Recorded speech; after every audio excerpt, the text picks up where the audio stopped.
Hello, UOB clients and friends. Exactly 1 year ago today, we found out that Donald Trump had been elected President of the United States for the second time. Upon his re-election, the general view was that Trump's policies would be positive for the U.S. economy and generally friendly towards U.S. financial markets. The latest Atlanta Fed GDP nowcast for third quarter is that the U.S. economy grew in the third quarter at a 4% rate. That's a pretty strong rate of growth.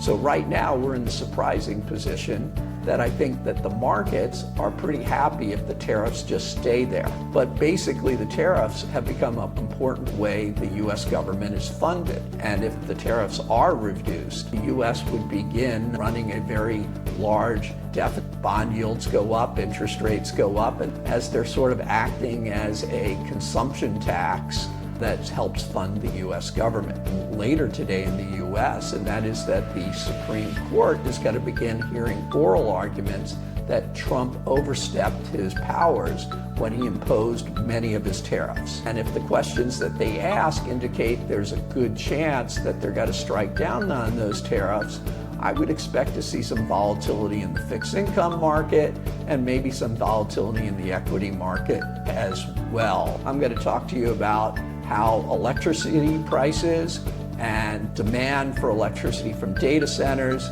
became an issue in the race for a new governor in New Jersey. Vicki Sherrill won handily against her Republican opponent, and one of her key planks when she was running was no more increases or a freeze in rising electricity prices. Clearly people were angry about their electricity bills going up. Basically what's going on is that the public utilities, the power producers, have to raise the price of electricity in order to pay for expansion of capacity to meet all this new demand from these data centers.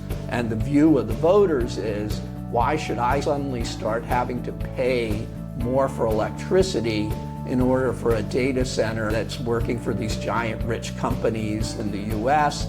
I think there'll be great pressure that the data centers are going to have to pay for the expansion of capacity, of electrical generating capacity is what I'm speaking to, in the areas where they start locating. This can be extreme indeed.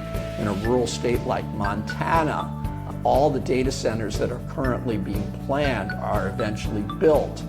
50% of the electricity in Montana will be used at data centers. I don't think that's a winning formula. I think people are going to be angry about it, so things are going to change.